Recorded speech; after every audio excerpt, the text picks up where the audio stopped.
win NLCS Game 1. They take Game 1 from the Brewers behind a historic pitching performance by Blake Snell. The offense does just enough. Freddie Freeman goes deep. Mookie Betts gets a clutch walk to give them another run, and it proved to be the most important run because the Dodgers found a way to win, and they take Game 1 in a thrilling, heart-pounding, do you have any fingernails left?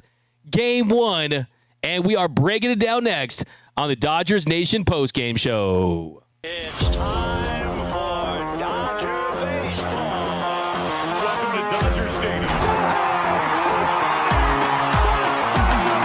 This is the golden age of Dodger baseball.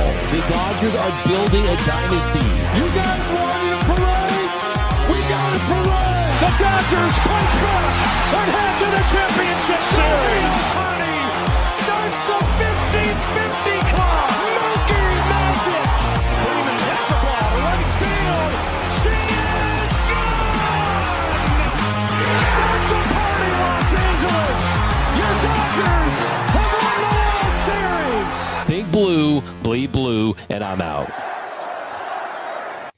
What is up, Dodgers Nation, and welcome to another episode of the Dodgers Nation postgame show, the #1 Dodgers postgame show on YouTube. My name is Doug McKain. I cover the Dodgers for Dodgers Nation. You can follow me on X and Instagram at DMac_LA.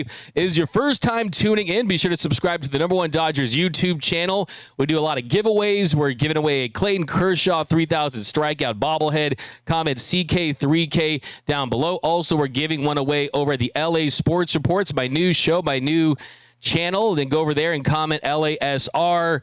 But thanks for rocking with us. We are breaking down this nail biter, this heart-pounding game. I can't even breathe. I almost threw up. But unclench those butt cheeks, Dodgers Nation.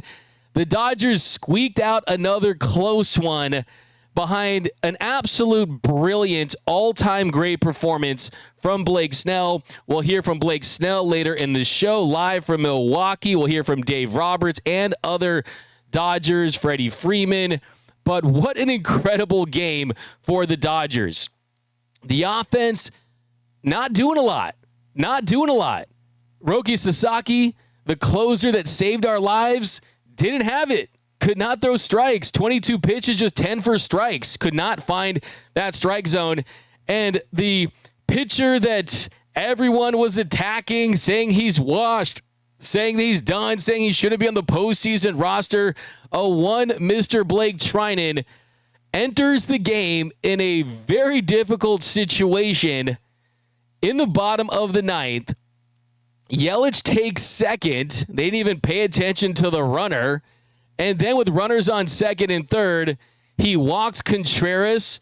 And then with Treinen at the plate, representing the run that could have really, he already had the chance to end this one. And Bryce Treinen comes to the plate. And on the fifth pitch of the at-bat, he chases a four-seam fastball up in the zone.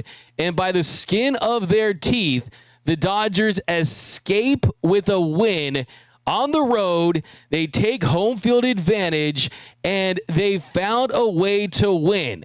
And great teams win games in all kinds of different ways. The Dodgers can score by beating you by double digits. The Dodgers can score by manufacturing runs. Tonight proved the Dodgers can win behind dominant starting pitching.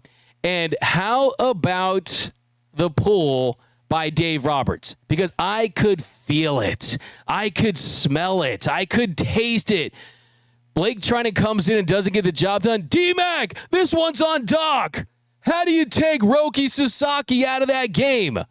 How do you go with Blake Treinen? He's been terrible lately. That's good feel by Dave. That really is.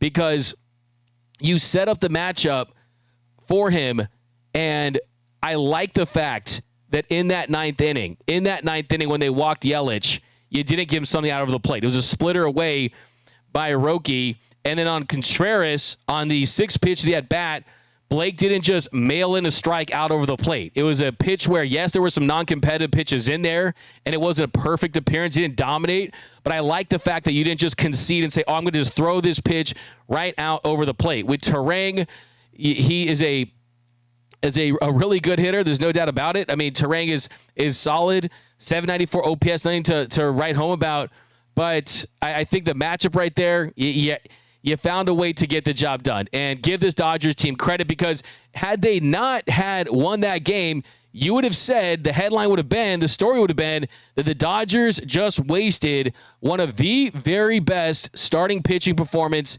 in Major League Baseball history, really, for the Dodgers. I mean, it was outstanding. He faced the minimum.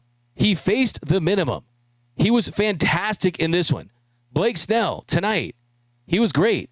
Gave up no runs on 1 hit, 8 innings, 10 strikeouts, no walks through 103 pitches. 103 pitches, 69 4 strikes. He was absolutely dominant out there. And had you not have found a way to win this game, you would have said the Dodgers offense completely did not show up, that they were back in LA, that they did not make the flight to Milwaukee. They missed their plane, because tonight the Dodgers offense, they went a combined 1 for 10 with runners in scoring position, 1 for 10 with runners in scoring position. They stranded a small village on the base pass today, and they couldn't capitalize. They left 11 runners on base, and tonight this Dodgers team, they end up with 7 hits. Freddie Freeman, he was outstanding. He gets a home run. He could have had 2 home runs. The first fly ball that he hit to left field would have been a home run at 9 of 30 parks. So he was outstanding in this one. But wow, we have so much to unpack. And the first thing I want to say, and think about this damn credit for the walks. You had the intentional walks on Shohei Ohtani, 3 walks for Shohei, the Mookie Betts walk late in the 9th inning to get that much needed insurance game-winning run. And then Teoscar had a walk. You had a walk from Tommy Edman, and Max Muncy drew 2 walks. So 8 walks for this Dodgers offense. It wore down that pitching a little bit, too. It made them go through what was a bullpen game for them. But, man, oh, man, what a game. And I think outside of my biggest takeaway that Blake Snell is an absolute postseason dog, we'll talk a lot of Blake Snell in this show, but I think initial reaction from what we just saw in the last 5 to 10 minutes there was the reason why every single reporter, every single take, Roki Sasaki's our closer. Roki Sasaki's our closer. Roki Sasaki is. Hey Dave, can you confirm if Roki Sasaki is the closer? Hey Dave, will you just tell us that Roki's the official closer? Hey Dave, come on, he's the closer, right? He is their best high leverage option. That's what Dave Roberts said. And the reason why he was so adamant in saying that is when you blindly pick a pitcher for the 9th inning every single night, no matter what, without thinking about matchups, without thinking about pockets, without thinking about different lanes for pitchers to go where they have a favorable matchup, whether it's a righty facing a lefty facing righty, a righty facing 2 righties, a lefty facing a couple lefties.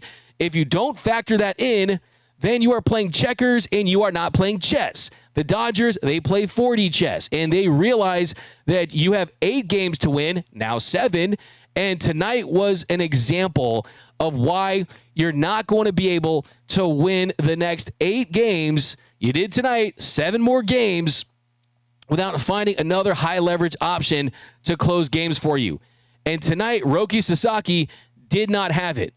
2/3 of an inning, gave up a hit, 22 pitches, 10 for strikes. That was why Dave Roberts didn't take the bait and do the easy thing and say, oh, yeah, he's my closer. Yeah, he's our Mariano Rivera, man. You don't do that. It's the big 2025. It's Q4 in the 2020 big 2025. You do not do that. Drew 499 super chats as Bruce Bochy would have let Snell finish that. That's all I'm going to say. Snell is basically in midseason form. Drew, that's a fair point. It really is. I mean, you look at the dominance of Blake Snell. Could you have gone to him in the 9th inning after 103 pitches? Certainly you could have. Having said that, I think that that's a big-time hindsight. That's a major hindsight take right there. I mean, it's very rare to go 9 innings, and they game planned for him to go out there and finish the job there in the 8th inning. And in that 8th inning, he was not showing that many signs. I mean, he went out there He struck out Frelick with a curveball, but that curveball, he kind of left it middle, and you start to see him leave that curveball just a little up, and you look at that part of the lineup for the Brewers, and it made a lot of sense. I mean, that part of the lineup for the Brewers, that is your bottom of the lineup. You got your 6, 7, 8 hitters right there, and you look at the top of that lineup with Jackson Chourio, a righty. You look at Christian Yelich. You look at William Contreras. That's 2 right-handed batters in that situation, and obviously you had the guys that they faced early in that appearance in the bottom of the 9th inning. Sasaki came in. The first guy he faced was Durbin, and he got him to pop to third. Then he walks Collins, was just not finding that splitter on the outside, missing arm side with that 4-seamer. And then Bowers hit that ground rule double. And Bowers is another guy too. He's coming off, and they use him as a pinch hitter, and that's a lefty. So would you have seen that with Blake Snell in the game? We'll never know. And you got Joey Ortiz got pinching for it. That's a righty in that situation. So it's easy to say in retrospect. The audio's what, really? That's weird. Hello. Not really sure why. Give me a second, guys.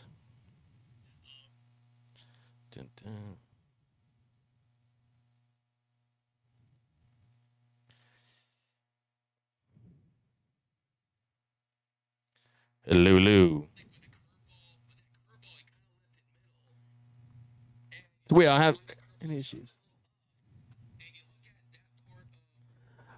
All right, we got some more comments here. Snell's last inning was great. All good. What up? Maybe your guys' audio's messed up. I don't know. But I guess there's multiple people saying it. But getting back into it, yeah, you talk about Blake Snell in this one. And outside of having him go 9 innings, which certainly is a conversation, which would be my first question if I was sitting there in Milwaukee. What was the conversation like? Why didn't you let Blake Snell go 9? I mean, the truth is you got to go 8. And when you go 8 and you got Roki Sasaki pitching like he did in the Phillies series, you didn't feel good. You didn't feel bad about it in that situation. And don't tell me that you were screaming at your television. I mean, Blake Snell's actually the first Dodgers pitcher to complete at least 8 innings and allow 1 hit in or fewer in a postseason game. That's how good he was. I mean, it was truly a historic performance. This is one of the very best pitching performance we've ever seen in the history of Dodger baseball. Tonight, 8 innings, no runs, 10 strikeouts, no walks, 103 pitches. He retired 17 straight Brewers. He's the first pitcher to face the minimum through 8 in a postseason game since Don Larson in 1956. That is how good Blake Snell was tonight. I mean, he gave them everything that they needed in a game where the offense just could not get clutch, timely hits with runners in scoring position.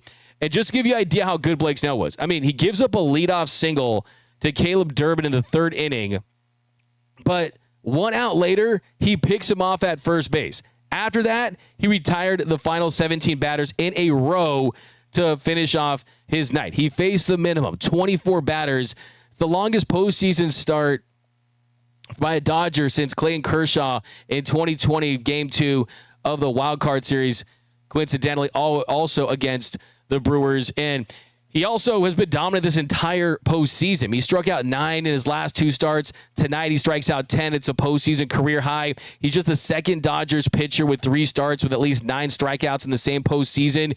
That's him and Sandy Koufax. He is a postseason ace. It's one thing to be a regular season ace and a great pitcher in the postseason. He is a postseason ace, and that's really what matters the most when it comes to winning championships. I mean, he's given the Dodgers 21 innings. He's allowed 2 runs, 29 strikeouts in 3 postseason starts, 3 wins in every single 3 wins total. That's just putting W's in the win column early in series and putting that money in the bank. And his start tonight was one of just 4 scoreless starts in Dodgers postseason history, where he's also had double-digit strikeouts. You got Sandy Koufax, 1965 World Series Game 5, where he had 9 innings of work, 10 strikeouts. Koufax in Game 7 of 1965 against the Twins, 9 innings, 10 strikeouts. Then you got Clayton Kershaw, 2020 Wild Card Series Game 2, and then Blake Snell. I mean, we are literally talking about one of the greatest pitching performances in the history of this franchise, and they needed it. They absolutely needed it in this one. So it was pretty awesome. It really, really, really is awesome that that he was able to provide that, because if you look at this Dodgers offense, we got let's see here. We've got cutting out. Interesting. Let me find. I haven't had an issue with this in a long time. My internet's perfect. I'm plugged in, hardwired. Let's get to Snellzilla is one of my favorite players. I'm so glad he's ours. From Rebecca. Audio is fine once again. I think there's so many people on this stream that once you refresh, just refresh again and you'll be good. Luis Gonzalez, $2. Yeah, refresh your stream. D-Max audio is fine. Yeah, it's you guys. It's not, you're the problem, not me. No, I'm just playing. We got Eric Jackson Douglas. We got Blake shoved. Teo has a mental error that almost cost him a game. We're going to break down that entire sequence, bar for bar. We're going to talk about what was Dino Ebel doing, what was Teoscar Hernandez doing. Will Smith should have been at third base.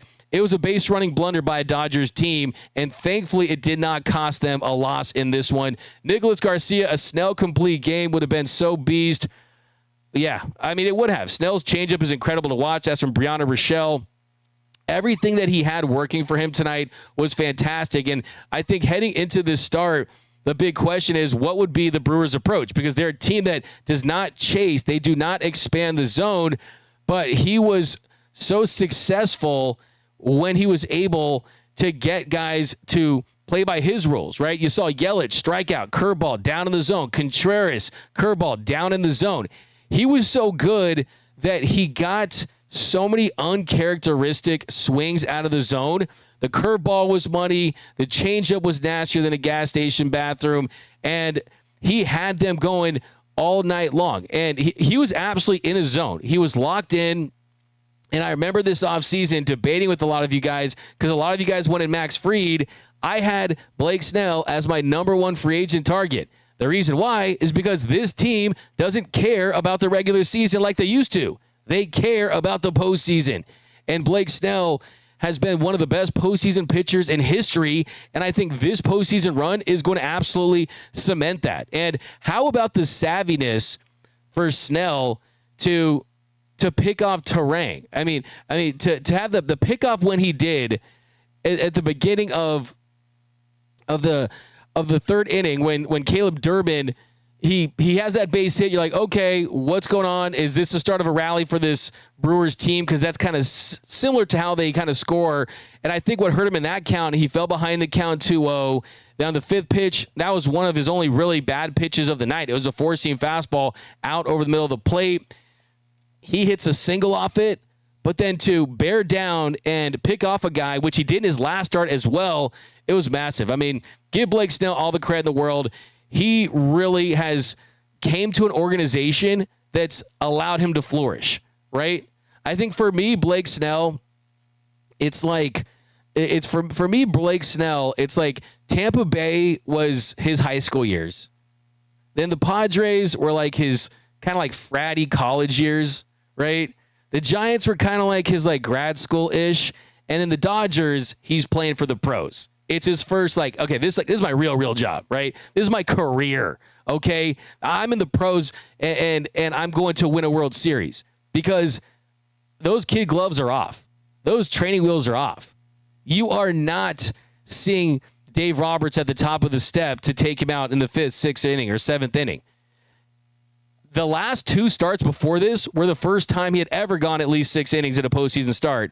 And tonight, he clearly obliterated that by going 8 innings. So give him a lot of credit. Give the Dodgers bullpen with Rogi Sasaki not having it, but I like this too. Let's show Blake Treinen some love, please. Let's show Blake Treinen some love, because guess what? You're gonna need him. You're gonna need him. I don't care that you think he made some bad pitches in a couple of appearances this year. The truth is, they need him. And would you have trusted Emmet Sheehan out there with that crowd over Blake Treinen, who's dealt with that, who's lived with that? And I know that Emmet Sheehan's stuff is probably better right now, but there's just something about a dude who's been through the battles, who's battle-tested. And Treinen didn't flinch. He didn't. he took that ball and he found a way to get the job done, just like he did last year for the Dodgers in Game 5 of the World Series, just like he did in 2020 in Game 5 of the World Series. Let's embrace Blake Treinen because you need Blake Treinen. Everyone wanted to say, oh, give me Ben Kasperius, have him off the roster. No, he's going to get opportunities, and today he made the most of his. And hopefully this gives him the confidence to go on a heater, to get hot, because this Dodgers team has 7 more games to win. If you thought that I know. You want Roki Sasaki to pitch the 8th and the 9th for every single Dodgers win until they win the World Series. Guess what? Welcome to the real world. Welcome to the real baseball world. That's not how it is, okay? And tonight was evidence of that. And there's nothing better than a learning lesson in a game that you won. Like, there's nothing better than, okay, we got to make some changes. We have to consider some things in games that you win, because they certainly were able to do that. They were able to find a way to win, even though Roki didn't have it, even though the offense, for the most part, didn't have it. But how about someone who did have it, and that's Freddie Freeman. Freddie Freeman, once again, stepped up for this Dodgers team like he always does in the postseason. Tonight, Freddie was the player of the game on offense. He goes 2 for 5 with an RBI, a Dodgers offense that just could not get that big hit earlier in the game, and it's a tight one. It's a 0-0 game in the 6th inning, and Freddie Freeman's at the plate. You've got a bullpen game for the Brewers. They throw out Chad Patrick, who's a righty, and it already showed that, hey, in this series, you're not going to see that onslaught of lefty relievers. You're not going to see an onslaught of lefty starters. And Chad Patrick, hey, Freddie Freeman can absolutely handle that.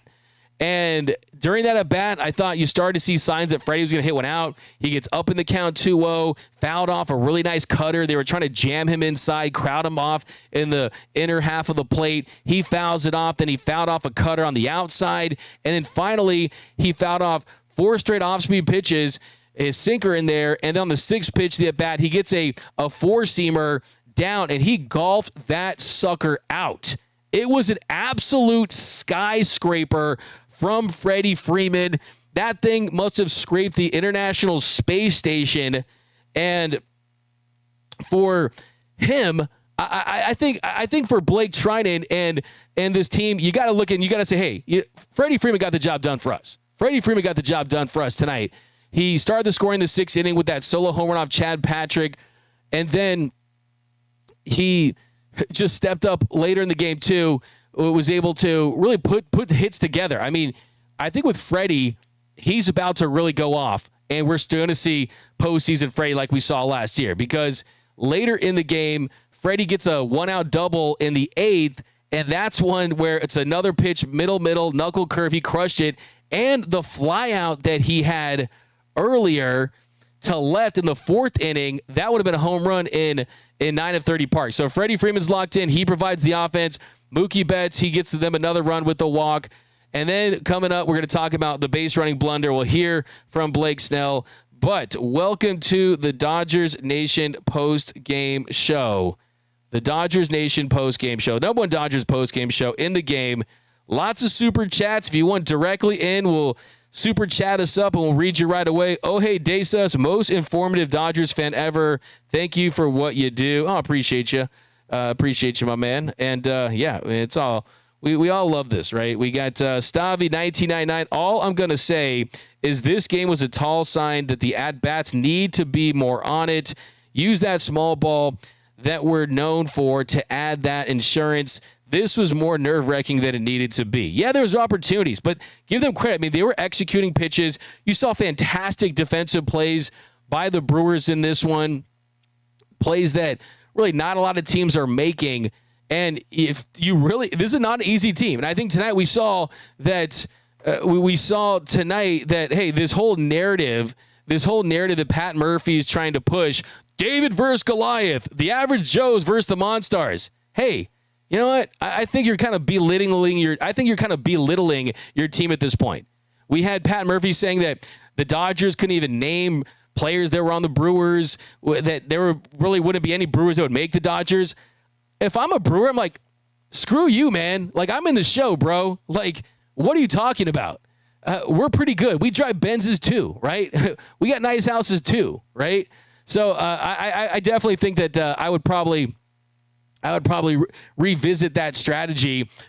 But let's talk about the play that could have been the top story during this show. And that was the base running blunder that the Dodgers had, where you're looking at a moment in time where if you don't win this game and you don't win this series and you waste that Blake Snell performance, you're going to look back and say, this is probably one of the most regretful plays that you're going to have. Really. I mean, it's a bases loaded play.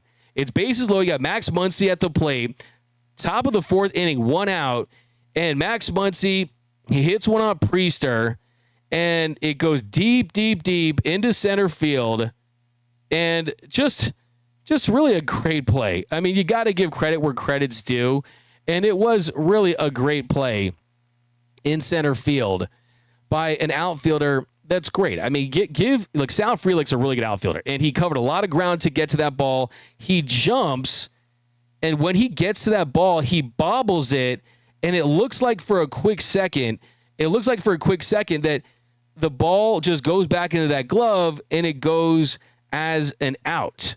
Like it's just going to go as an out, and then you wonder what's happened with the runners. But give credit to the umpire. He rules that goes off his glove. He did not make the catch clean. So because of that situation right there, you have to tag up and score if you're Teoscar Hernandez. And when the force play is on, Will Smith has to get to third base. So what happened was Teoscar Hernandez, if you look at the shot, he is off the bag when the ball hits the glove of Frelick. And once that ball hits the glove, if Teoscar Hernandez, all he's doing is staying at third base and goes right home like it's a standard sac fly, he's in the dugout hanging out with his friends, drinking some Gatorade and maybe throwing some sunflower seeds on himself before that ball gets to home plate. He would have scored easily, and Will Smith should have been at third base. But because of the fact that he did not catch that ball cleanly, and it turns into the force play, and he thinks that he has to go back and touch the bag, he's late to home plate, and he was clearly out. And then since Will Smith does not advance to third base, William Contreras, he smartly goes over to third, hits the bag, and they get a double play, and you're out of the inning. So a couple of takeaways here is you have to be on the bag at third base and go as soon as it touches the glove. That's what they teach you in Little League, in high school, JV, varsity, travel ball, whatever it may be. That is the rule right there. Teo had to go back, and because of that, he was late to home. Where the hell was Dino Ebel, and what was the communication like during that sequence? That was an inexcusable blunder for a team that was struggling to score runs in this game. You had to capitalize on that opportunity. To go from bases loaded, 1 out to you can't score a run, you're lucky you won that game because you only won that game by 1 run. And thankfully, your starting pitcher had one of the greatest starting pitching performances in your franchise's history, quite frankly, in baseball history, if we're being completely broad and honest about it, because had that not been the case, you probably lose this game. Runs are a premium against the Milwaukee Brewers. They are a really good defensive team. And you got to give Frelick credit there for playing the momentum where the ball is coming in towards home plate, towards third base. So he's capitalized on that momentum that he created. But, I mean, on the replay, the ball hit the wall.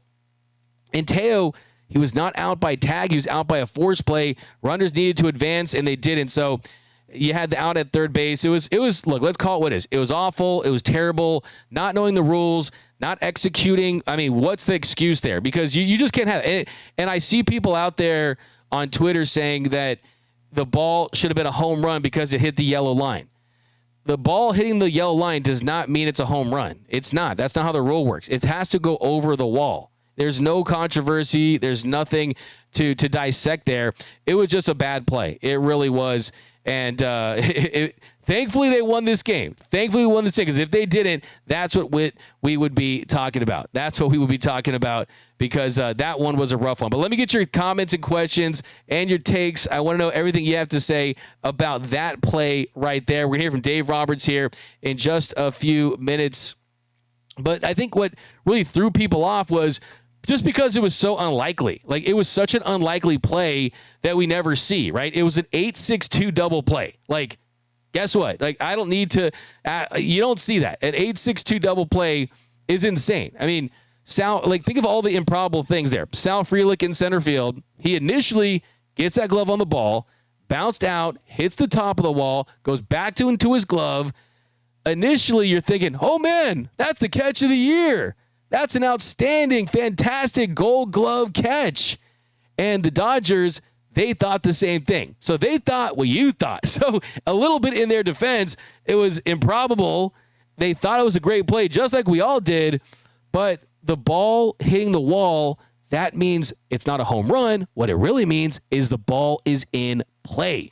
And when the ball's in play, Teoscar Hernandez was tagging up from third base, started running, but then he went back to tag after he saw Sal Frelick get that ball in his glove. So that means that after all the wild things that transpired on that play, the Brewers, they benefited by having time to get the ball in and get Teoscar Hernandez at the plate in a force out at home. But though what made matters even worse was the fact that Will Smith, he began the play on second base. He was, if you go back and look at it, he was halfway between second base and third base when the non-catch or the highlight catch of the year was made or not made. So he goes back to second. He retreats. That allowed William Contreras to run to third base and get that force out. So that's, you got to tip your cap, because it was a chaotic moment, and the Brewers, they executed in that chaotic moment. The Dodgers, they did not. They did not. And I don't know how long you guys have been following the Dodgers, but a couple plays kind of went through my mind. I was thinking of Cody Bellinger, Robin Fernando Tatis Jr. First in 2020, but also J.D. Drew and Jeff Kent, when they both got thrown out at home plate on the same exact play in the 2006 NLDS. That was nightmare fuel for me for so many years, and that really kept me up at night. But, yeah, I mean, and also, too, we saw earlier this year, too, Michael Conforto earlier this year when he came home on a play from third base, and he was out. So there was some confusion, and you get it, but these guys are paid to know those situations. And Dino Ebel, I think, has to be a little more communicative. He has to help Teo from himself in that situation and understand that the bottom line, what you take away from that moment, is if you're in that same situation again, it didn't matter if he caught the ball. Frelick caught the ball. Teo should have taken off right away as soon as the ball made contact with Frelick's glove, and he would have scored easily, and it wouldn't have mattered what happened after that. So I don't know why I'm this game is crazy. Like, I'm like starting to settle down. Felt like I was going to throw up. Let me read your comments here. Will Smith confused him from Dan Moreno. Joe, man, what about not pinch running for Muncy? Credit to the catcher. Yeah, like I said, that's a savvy play. Exactly, D-Mac. Man, you guys are flying the comments. We got, yeah, that was a rare snafu by Dino. But yeah, it's kind of one of those things, though. I mean, you feel good about it after the fact. You really do. Got some super chats. Yagamil 33. Call out Will Smith jogging to third. I hate Will Smith. Okay, wait. You hate Will Smith? We're saying you hate Will Smith. Okay, and look, I pride myself because we are the Dodgers show that puts you. The number one thing I ask for this show is get their comments on the screen. Right? Because I want you to be heard. This is just as much your show as it is mine. And I want your comments on the screen. And I also will read your comments if you pay me, as long as you're not saying anything really out of pocket. But to say you hate Will Smith, that's a little rich right there. But I will continue to read. You say, I hate Will Smith. I get it. Probably is my worst take. But the catcher beat him to third. Talk about it. Yeah, look, he need to be there. Guys have to communicate with him. He's the catcher, too. And you juxtapose his base running error with William Contreras understanding the situation, and I'm sure that one thing I can tell you about these guys, and one thing I really love and respect about this team, being inside that clubhouse, talking to these guys, having relationships with these guys, is when they have a bad game, like when they F up, like they really own it. Like they really, really own it. No one shies away from it. No one deflects any responsibility. So I really, really, really, really respect that about this team. And I think you're going to see that tonight too. If Dino Ebel is a part of the conversation, if it is anyone else, whether it be Will Smith or Teoscar Hernandez, like I guarantee you they will. But welcome to the Dodgers Nation post-game show. We are breaking down another Dodgers postseason win, 7 more until another championship, back-to-back titles for the Los Angeles Dodgers. Hopefully this sets the tone for the series, and you get, what did we say today? The bold take, maybe you take 2 in Milwaukee. Hopefully that's the case. We got another super chat. Pete Prado, $10. Love your show. Appreciate you, Pete. You're the man. Teoscar should have scored twice in that inning. So that's interesting too. That's a really interesting way to look at it, because if you look at the way that inning played out, Teoscar Hernandez, look, we know why he's on this team. He is on this team to do what he did against the Phillies. Big 3-run home run. He's a guy who's clutch. Like Teoscar Hernandez is great at the plate, especially against lefties. He's not known for his defense, not known for his base running, even though he is an above average base runner. But I think the funny thing that you bring up is he does get that leadoff walk there to start that 4th inning. And then when Freeman flied to left, could he have tagged up? And then when Smith singled to center, he goes to second. And then Edman, he singled to center. I'm thinking, oh, the Dodgers taking the lead, and he ends up at third. So a pretty conservative base running there. So that's a fantastic point, and I love that you bring that up, is there was a world where Teo saves any of this confusion just from better savvy base running earlier in that inning. So they ended with no runs. And I just hope there's a learning lesson from this team. I really do. I really hope this is a learning lesson, right? I mean, you learn what I love about this sport. It's the greatest sport, tied with football, basketball, and hockey. Shout out to LA Sports Report. And what I love about this sport is you really watch millions of games, and then you'll see a play like that. You're like, when the hell does that ever happen? And that was the case with the wheel play, with this play. That's what you love about this sport is how rare some of this stuff is, and you got to really feel good about the fact that they bounced back and they won this one in the face of what could have gone down as one of the more embarrassing plays in the postseason in Dodgers history. Like I said, if you want some nightmare fuel, go to YouTube and search up that 2006 NLDS game against the Mets where you had J.D. Drew and Jeff Kent thrown out at the plate. That really was a nightmare for me. But let's hear from Dave Roberts, Will Smith. We'll hear from Blake Snell, who is going to talk to the media in Milwaukee. We're going to hear from Blake's Treinen. We'll hear from both Blakes. Hey, how about this? Both Blakes get it done tonight.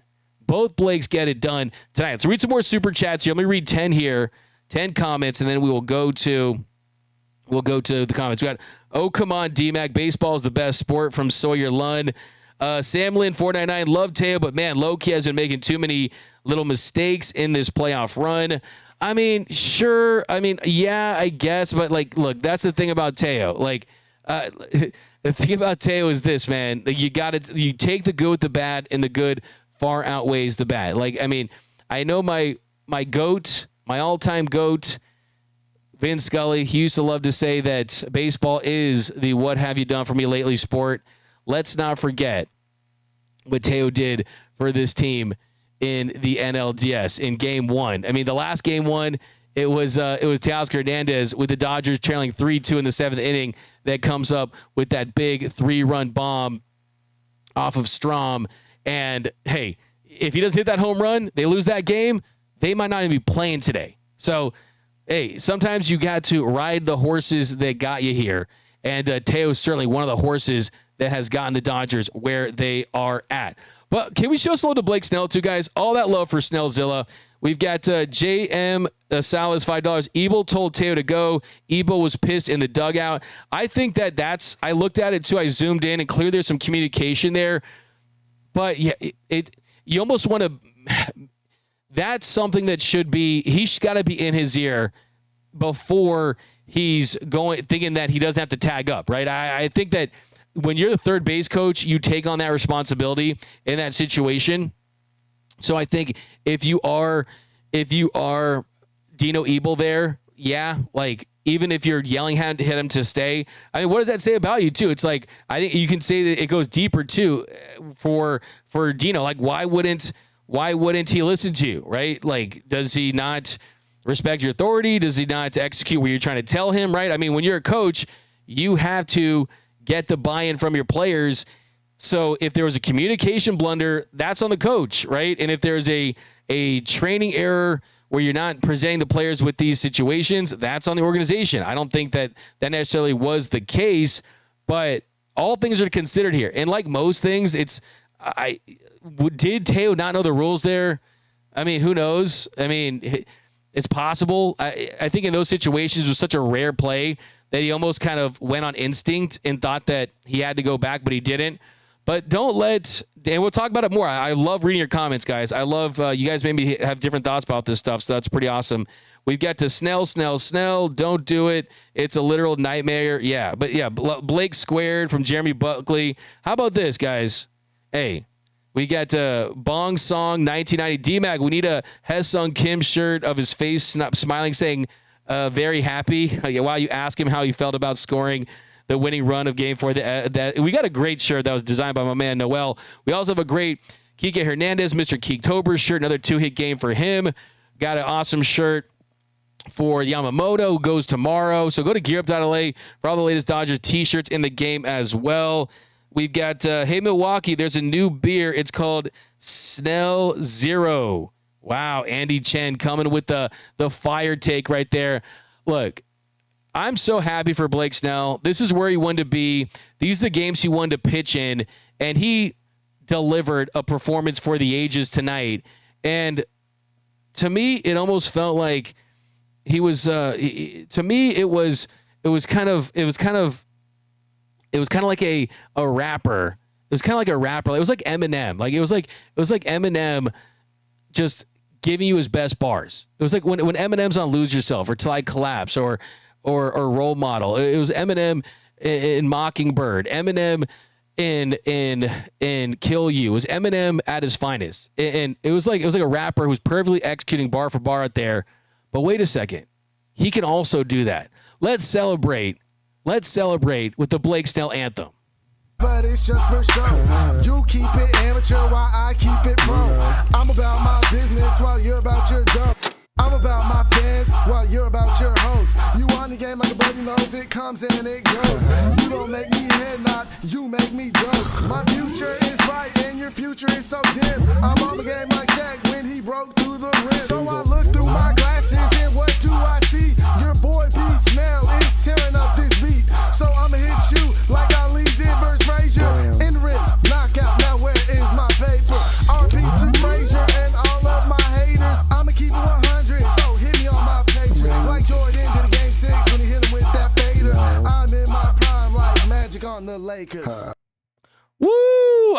Does anyone have a fire extinguisher? Because these headphones are about to be set on fire here, because those are some serious bars from my man Snellzilla, who went out there and went ether on the Milwaukee Brewers tonight. But let's hear from his catcher, who's behind the dish, and I think we can also put some of those. Oh, Will Smith can't catch a great game by the starting pitcher. Let's have Ben Rortvedt start over Will Smith. Now this is the second straight really, really great performance that Will Smith has caught. First it was Tyler Glass now in Game 4 of the NLDS, and then tonight, Snellzilla shoving in Milwaukee. Will, obviously how this game ended. It was a little stressful on the back end with the Brewers finding a way to make some traffic. But how you, Mark Pryor, how you guys were able just to settle the bullpen down, navigate through them. What were you seeing from those guys? Yeah, I thought, Roki kind of fell behind. They got some good hits, a walk, or whatever. Good swing from Bowers. Yeah, he got 2 big outs for us. Those were 2 tough outs. We needed them. Never gave in. And then Blake, yeah, coming in, not giving to Contreras. I know he drew a walk. We got a base open there.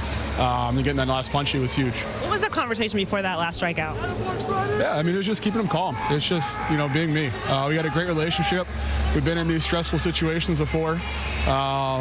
So, yeah, just being there for him, keeping him confident, and getting the job done. As much as the back end of this game, that story was the bullpen. This entire game, the story was Blake Snell, how he was able to get through 8 shutout innings. What made him so special tonight? Yeah, that was dominant. That's as good as you see someone throw a game. It was impressive. Just glad he's on our side. But, yeah, he was just making pitches. He wasn't giving in. His changeup was really good tonight. His curveball punching guys away. Yeah, he just kind of had them just really off balance and not knowing what's coming. He talks about wanting to be in these big moments. Is there something that stands out to you about him that makes him so good in these games? Yeah, I think he just sees the game so well. He slows it down. He knows exactly what he wants to do, and then he goes out and does it. And it's fun to be back there with him when he does that. Well, congratulations on this win today. Thank you. There's Will Smith after being behind the dish for a pitching performance for the Ages. Got a super chat here. Cruise Digital 199. Bullpen giving heart attacks like Costco samples. Okay. Alvaro Enriquez, not the pager. Talk about Snell's pager. Snell would shut out this Dodgers lineup. That's why he got paid. Look, like I said, in the offseason, he was my #1 free agent, and that's why. Because of the postseason, the dominance. He's the all-time leader for K per 9 of any qualified pitcher. This guy, I think what really, to describe tonight's outing from Blake Snell, he was in control. He did not look flustered by a Brewers crowd that was into it early, and he just looked like he's built for this moment. And he's just such a masterful master of his craft when it comes to pitch mix that you just see the game plan out there. When that changeup is that good and he's tunneling it off his fastball and he's tunneling it off his curveball, you just can't hit this guy. Like the dude almost had a no-hitter. He had almost had a no-hitter in the postseason. Like, he could have gone out there and pitched 9. I mean, 22 swings and misses from him. 22 swings and misses in this game. And it's just such a great mix. I mean, 37% changeup, 27% four-seamer. He threw that changeup more than he threw the four-seamer. It worked in the curveball and the slider. And the curveball and the slider, it neutralizes it. And when he has that curveball to lefties don't stand a chance. The changeup off the plate to righties and over the middle down to righties, it's just such a pitch that's difficult to square up, and he misses barrels with it as well. And you just got to give Blake Snell all the credit in the world. He came here to pitch in those games, and it says a lot about him that you had Yamamoto, you had Ohtani, you have Tyler Glass, now you have all these great pitchers, but Snell is the guy that they've been going with in these game ones. And a lot of that has to do with the fact that he's comfortable going on 4 days rest, but my man's been outstanding in this postseason so far. He's been really the MVP pitcher for the Dodgers out of the starters, and he's the star of the starters. And it's already the murderer's rotation, but Snellzilla, he delivered on the biggest stage. And let's hear from his manager, Dave Roberts, who is speaking with the media in Milwaukee. Obviously, Blake pitched a terrific game. He's rolling there. His pitch counts in check. I'm sorry. Why pull him at that point? Yeah, I thought it was a tough one for me. Hadn't been in the 9th inning, 8 ups, potential going on regular. His next outing, I thought it was 50-50. Roki's been throwing the baseball really well. Have a 2-run lead. I felt good with Roki there. Kevin. Dave, with Ohtani and Treinen, 2 guys that you really need and have been both scuffling a little bit, not great performances, but Shohei got the 3 walks, set up what proved to be the winning run. Treinen did get out of that inning, did close the game out. Is this moving in the right direction? Are these positive signs? Absolutely. I think obviously it was a tight ball game to the end, but I thought offensively we were very good tonight. I thought we took good at-bats all night long. We put the ball in play, didn't strike out. Obviously, there were some crazy things that happened that they weathered some innings, but offensively, I thought we were great. I thought the defense played really well, and to see Blake come in and close it out was big for his confidence and us going forward. And Shohei, And Shohei, yeah, I thought Shohei's at-bats were great tonight. Fabian? Yeah, Dave, what did you see from Roki in the ninth inning? Do you think there might have been some carryover just from going 3 innings in Game 4 of the DS there? I don't know. He had 3 days off. Everything I heard, he felt great, and there were some near misses. But, you walk 3 guys, and so he was just off a little bit. But I thought the stuff was still good, but just missing. And I don't know, if there was carryover from the 3 innings. Just kind of betting on, how he's saying he feels and the coaches and training staff. And, with the 3 days off, I felt good with him. And with Blake, obviously, you've seen a lot of good postseason pitching performances, but where do you think Blake Snell's outing ranks among those tonight? This was as good as I can remember in the postseason against a very, gritty team, puts the ball in play. The changeup was the pitch of the night. His command was great. And, you're not going to see too many performances like that, certainly in the postseason. This was pretty special. Let's come over to the left side, Russell. Doc, when you're seeing the changeup, get so much swing and miss, is there a feeling first, second inning where he has the full arsenal working? Yeah, I did. And he just has an ability to kind of manipulate the changeup within the changeup. And I thought his command, his delivery, he was just sort of in that zone tonight. And so I saw that early on and, had no hesitation, obviously running him through 6, through 7, and through the 8th inning. Go to Anthony, second row, and then back to Bill. Just what is going through your mind in the 9th when, not that there was ever a large margin in this game, but a game that was relatively secure suddenly becomes not so much? That team's going to fight. They're going to fight to the end. We know what we're up against. And you just want to, hope guys make pitches, keep making pitches, and you got to give credit to those guys. They took the walks, they kept the line moving, and ultimately we had to put the ball over the plate. And Blake, fortunately had a good at bat versus Treinen, but it's not going to come easy. This is going to be a grind. It's going to be tough, and no one expects it to be. Bill. I just wonder what you saw in that kind of weird double play. Did you figure it out as it was going on, or it happened so fast you didn't even realize what was happening? It happened fast. I didn't know he didn't catch it, to be quite honest.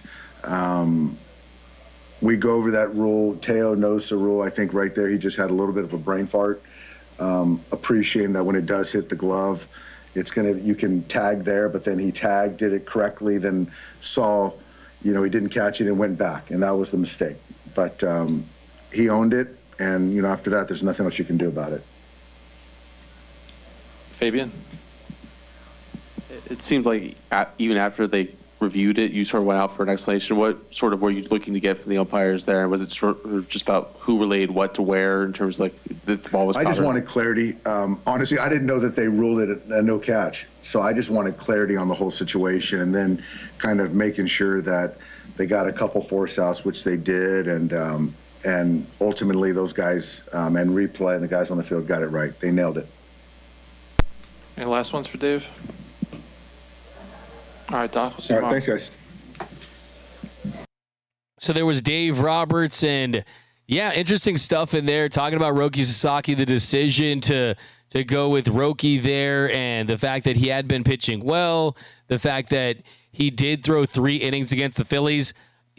I think that's what it was. It just kind of texting with some people, in and around the Dodgers. It felt like that was it. I mean, Thursday till Monday, that gives you Friday, Saturday, and Sunday off, and all that adrenaline.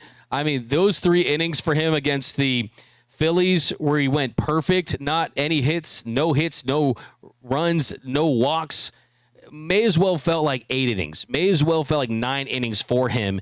And yes, he was efficient. Yes, he didn't have much stress, but still the adrenaline, your first time in that situation.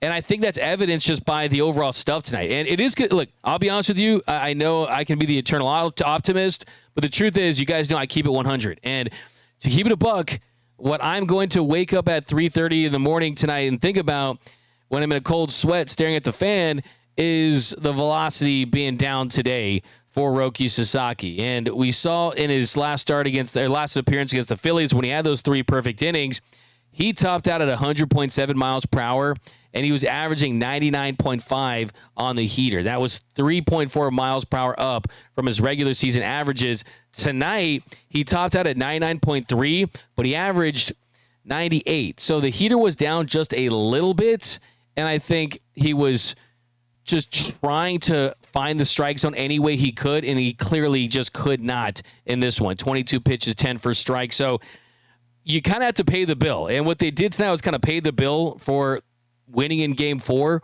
Thankfully, they kind of dodged a bullet. Also, you got to give a shout-out, too. You got to give a shout-out to Treinen, because that pitch that he swung at, from Blake Treinen, that was I think it was partly to do with the fact that he was up in the count. He was up in the count 2-2 was an even count, but he had got up early in that count. I mean, if he takes that ball, he swings at it. I mean, it is a foot up out of the zone, and he swings and misses it, and that's what ends the game.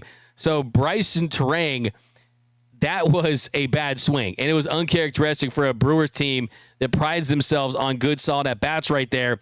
So if he takes that pitch, you're looking at 3-2 with the bases loaded, where he's either sitting on a pitch in the zone or ball 4 ties the game. So sometimes you get it's not luck necessarily, because you put yourself in that situation to get ahead in the count and have him guessing, but that was a reckless, awful swing from Treinen there that ended the game. But all right, we're going to hear from Blake Snell in a minute here, Freddie Freeman. But I want to hear from you guys here on the #1 Dodgers postgame show on YouTube. We got Mile, all is well with Snell. Mookie Love, loaded bases. That's from Mile. We got Teo, nose hitting. He's not interesting in the rest. That's from Jack. We got CK3K from Jesse Flores.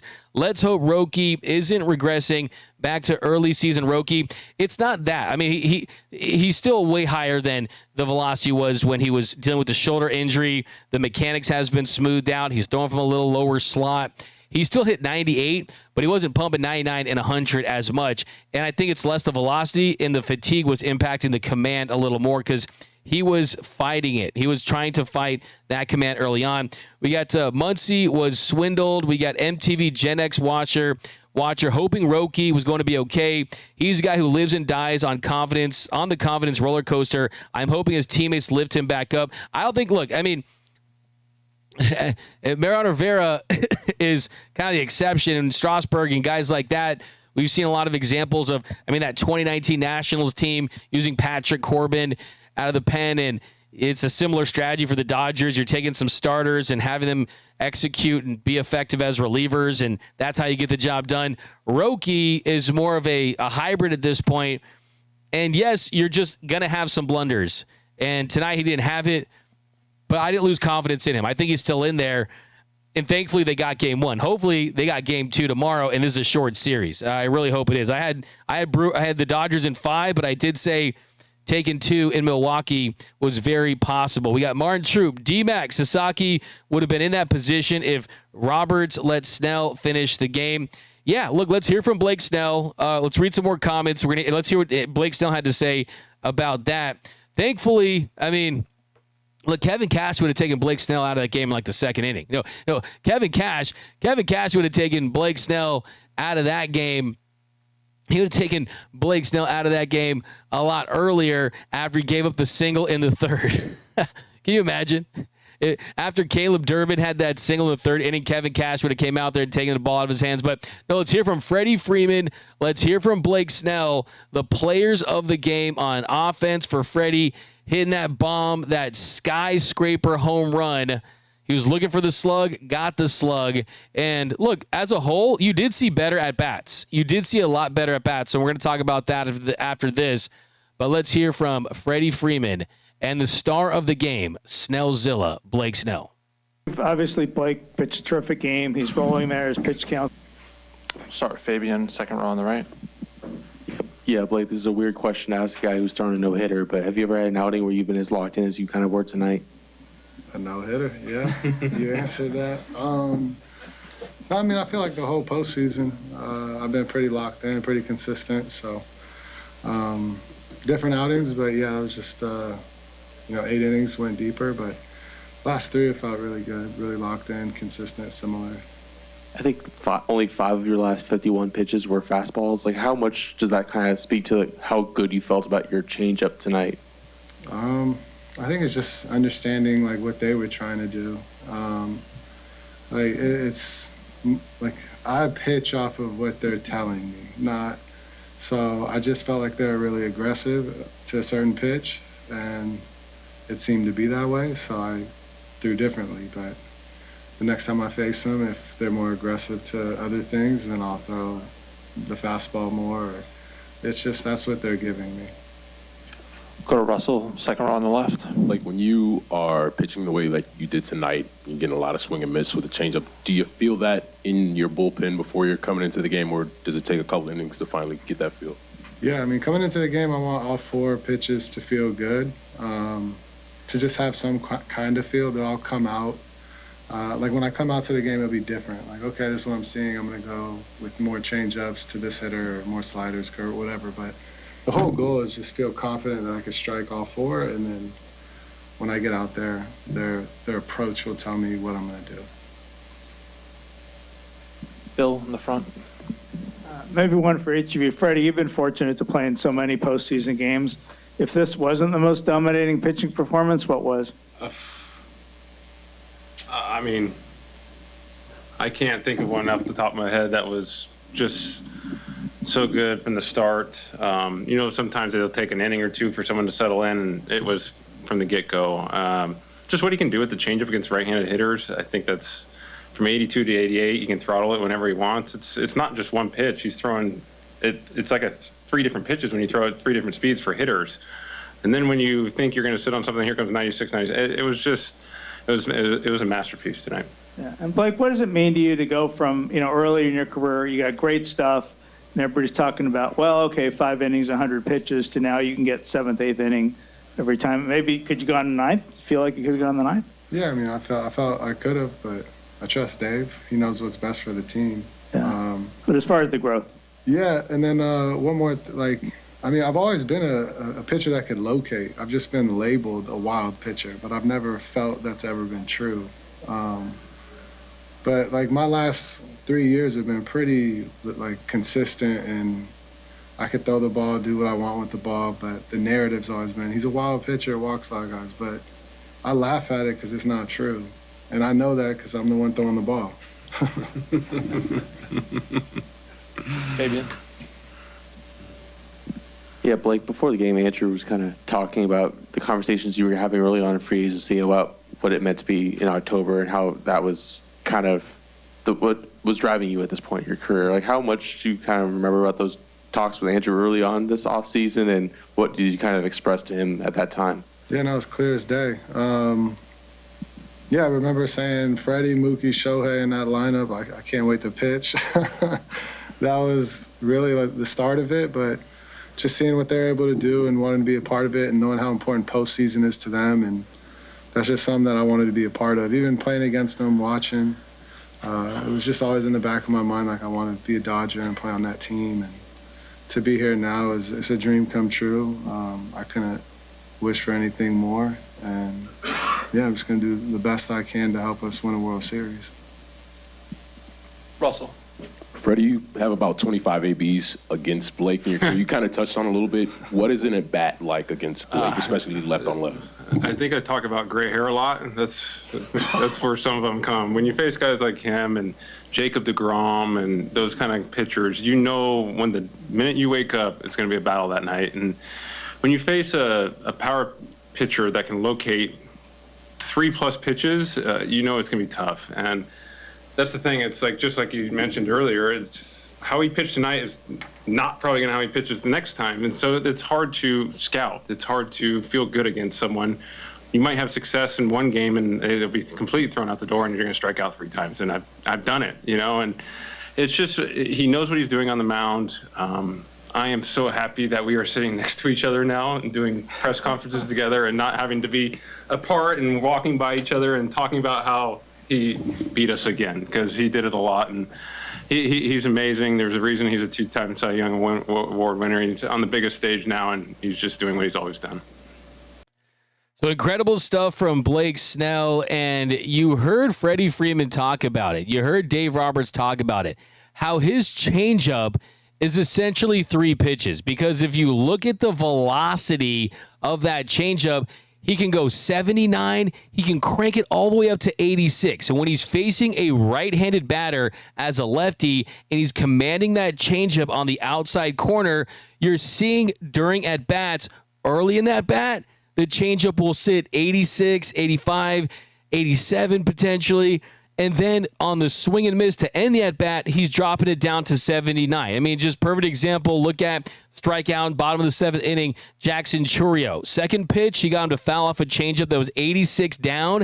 And then the put-away pitch on the 4th pitch was a changeup at 79. So, yeah, he's a 4-pitch pitcher, but really it's like he's an 8-pitch pitcher, 7-pitch pitcher. How many differential, how many different speeds he's pitching at with that changeup, and it's really, really fun to watch, and it's really special, quite frankly. So not a lot of guys that have the wherewithal and the confidence and just the sheer mechanical consistency to throw that changeup in those spots like he's able to do, and he's reading swings, and that's what makes him special too, is he can go with different things that are working, depend on the swings that he's reading. And I want to give a special shout out to the San Diego Padres. I really want to give a special shout out to the San Diego Padres. Shout out to the Padres. I hope you watched, if you're a Padres fan, I hope you watched this game and you were smiling tonight and you were proud tonight because the Padres helped the Dodgers win tonight. How, D-Mac? How did the Padres help the Dodgers win tonight? I'll tell you why. Back in 2023, when Blake Snell won his 2nd Cy Young Award, in 2023 with the Padres, their pitching coach, Ruben Niebla, during that spring training, that was the goal with Blake Snell and Ruben Niebla, to take him from a 3-pitch pitcher to being a 4-pitch pitcher. Typically, he's 4-seam, he's slider, he's curveball, but by adding that 4th pitch, he was less predictable. He had other ways to get hitters out, and that was the challenge that he took on. It was a Ruben Niebla and a Blake Snell challenge, and they said, hey, we want to master and reinforce the changeup. And that's exactly what they did. And it took an already elite pitcher to an even higher level. And that's what has made Blake Snell a top 5 pitcher in this league, is the reemergence of that changeup. So, hey, Padres, how about this? We won't give you a ring, but you guys can come to the parade. You guys can come to the parade at Dodger Stadium. And so big shout out to the Padres. Helping, maybe they won't ever win a World Series, probably not, but at least they're helping teams like the Dodgers win World Series. So you got to love that. But a super chat here from Peely, $20. This is why I think Roki's issue is more mental than physical. Last few games showed he can throw the heater, but for some reason it looked like he's regressed back to early season Roki for no apparent reason. I hope it's a fluke. So if you join me later on the LA Sports Report YouTube channel, I'm going to do a breakdown of the game. We'll look at his mechanics. We'll compare them to how it looked before he really hit this dominant stretch until after. Because let's be honest, Roki's been a godsend. And sometimes you don't have it. Tonight he didn't have it.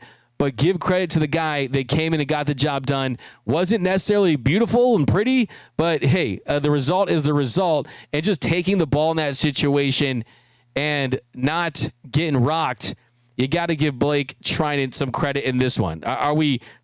Are we collectively going to embrace Blake Treinen? Because I think that this team needs him to win another World Series. To win their 9th World Series, they're going to need Treinen. And here was him from the Dodgers clubhouse. Blake, just to be able to come into this game, obviously, in a very intense moment, what kind of just was going through your head as you went onto that mound and looking to get out of this one?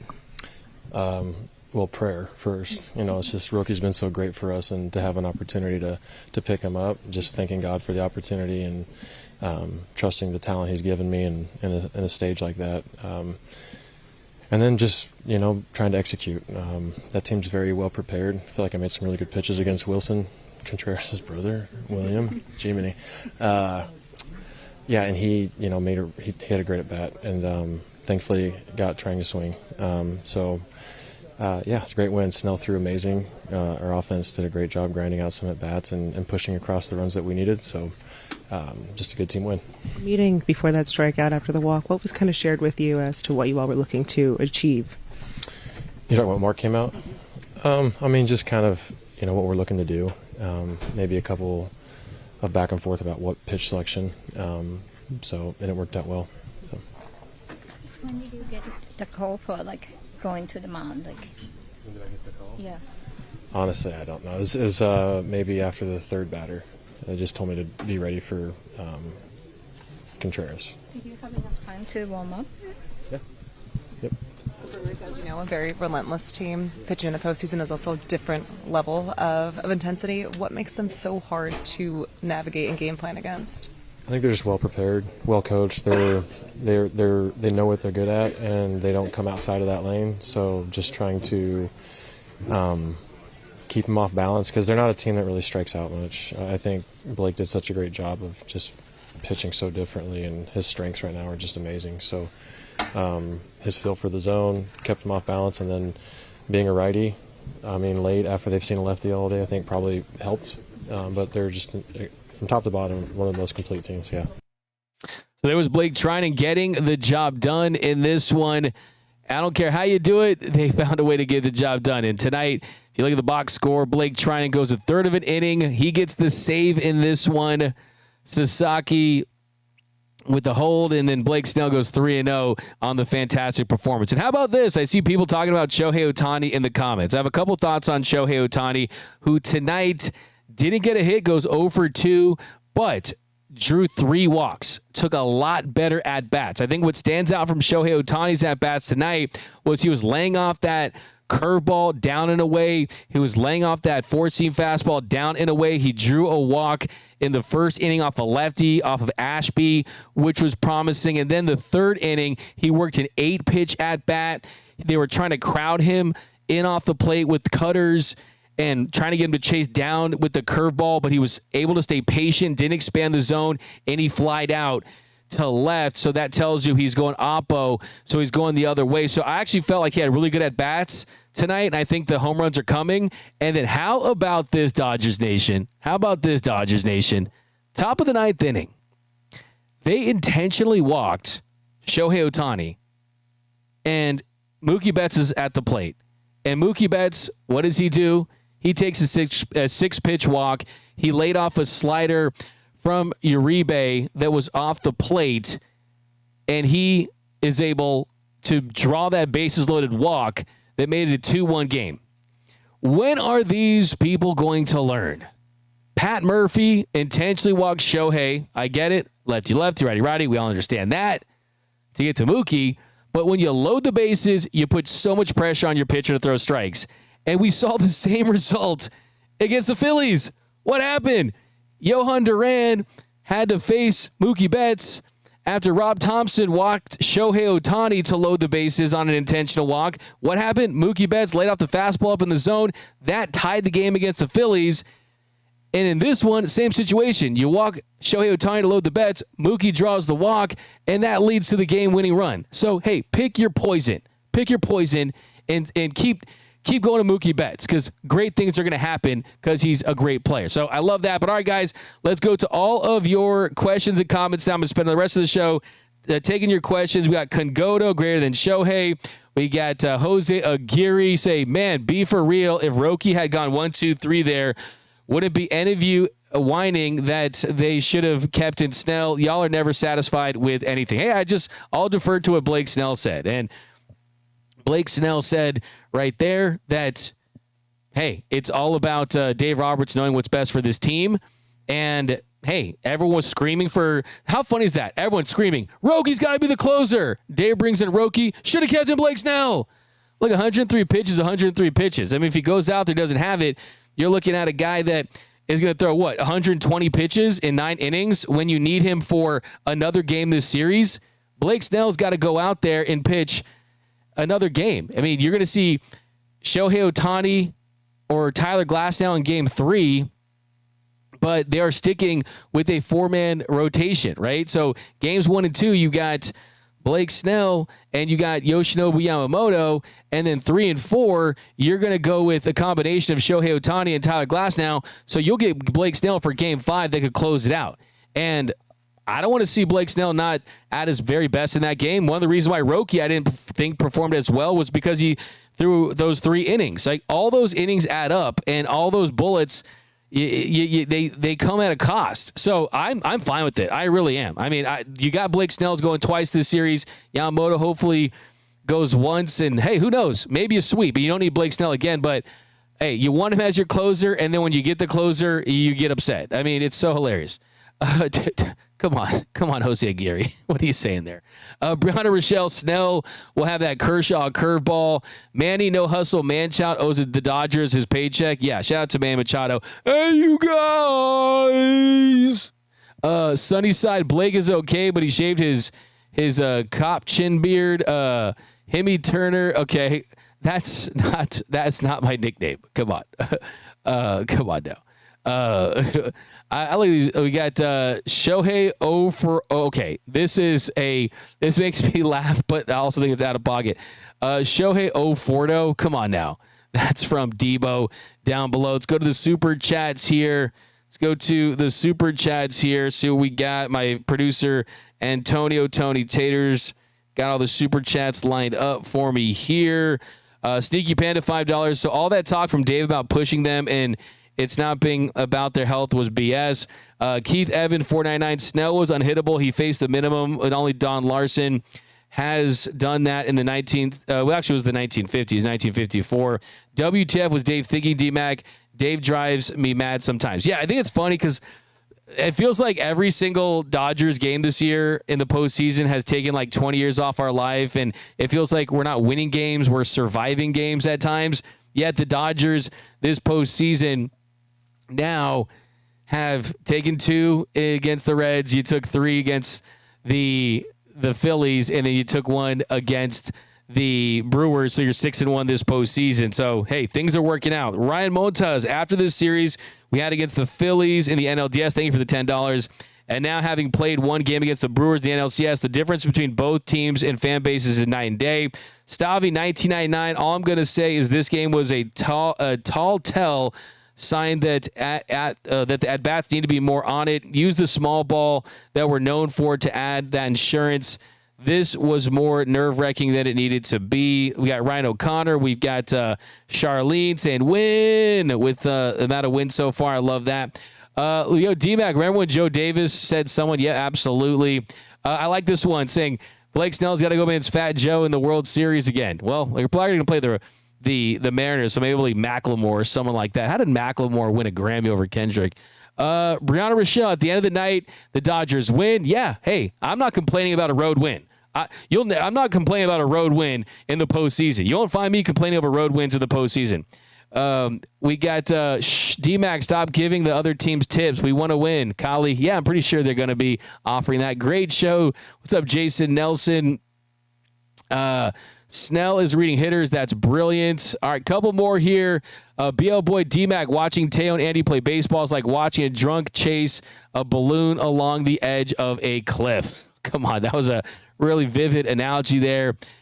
D-Mac, who scares you from the Brewers lineup? I mean, Vaughn maybe. I mean, I don't think anyone really scares me because they don't really have those MVP level hitters. I think for me, it's the sum is being greater than their parts. I think what scares me about the Brewers is their ability to not expand the zone and work pitch counts up for the Dodgers starters and then get into that bullpen in the 5th or 6th innings. We saw a incredible performance tonight from Blake Snell.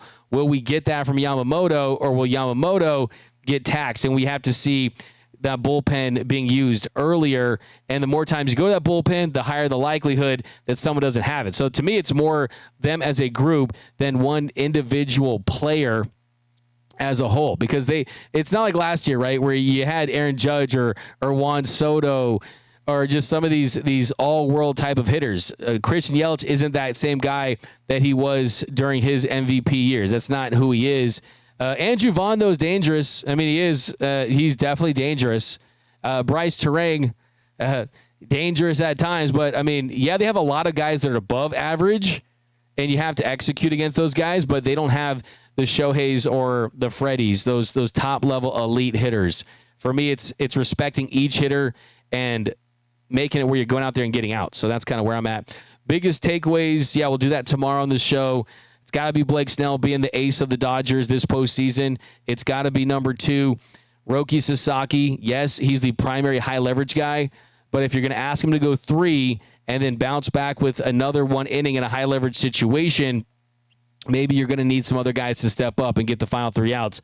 Thankfully, Blake Treinen was that guy. I think the third thing is we still haven't seen the best version of this Dodgers offense, and they're 1 game up in the NLCS.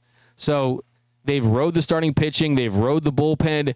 It's time for this Dodgers offense to step up and impose their will, and I'm hoping tomorrow is that day. I feel the Shohei Ohtani home run coming. Thankfully, Freddie Freeman's big, and Mookie has great plate discipline.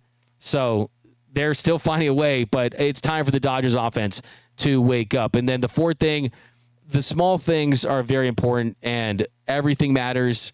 That was a bad error in judgment by Teoscar Hernandez. He's got to score on that play, and whoever's going to take ownership of that, whether it's Dino Ebel or it's Teoscar Hernandez, you can't get beat on the base pass, because that is the name of the game for the Brewers. They're going to take first to third. They're going to get that second runner behind the runner. And on plays where some teams score 1 run, they'll score 2 runs. I mean, they're going to be able to advance and hit and run plays and steal bases and things like that. So it's one thing to be the worst base running team out of the 2. It's another thing to make errors like that on the base pass. You just have to do the small things for sure. All right, guys, that's going to do it for this episode of Dodgers Dugout Live / the Dodgers Nation post-game show.